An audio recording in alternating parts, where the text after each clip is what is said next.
सोलापूर हैदराबाद रोडवरील रूपाभवानी मंदिरजवळील टेक्सटाईल समोर भीषण अपघात झाला।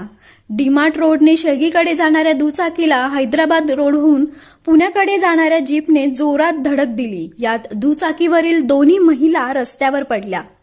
रोहिणी सुरेश पुप्पल वय वर्ष 45 राहणार शेळगी या गंभीर जखमी झाल्या असून अपघातात त्यांचा मृत्यू झाला।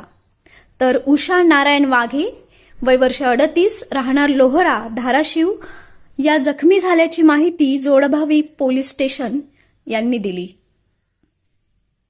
बुधवारी दुपारी दुचाकीवरून MH13 CC 3569 रोहिणी पुप्पल व उषा वाघे या दोघी शेळगीकडे जात होत्या। यावेळी रूपाभवानी मंदिराकडे जाणाऱ्या सर्व्हिस रोडवरील सोलापूर टेक्सटाईल दुकानासमोर हैदराबाद रोडहून भरधाव येणाऱ्या जीपचे MH42 AU 2024 समोरील टायर फुटल्याने चालकाचे नियंत्रण सुटले।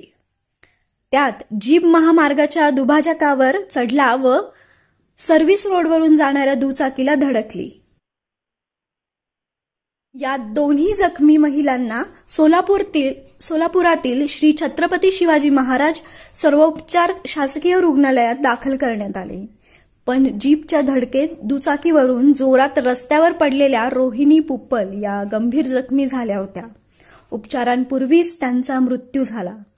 जीप चालकाविरुद्ध जोडभावी पेठ पोलिसात गुन्हा दाखल झाला आहे।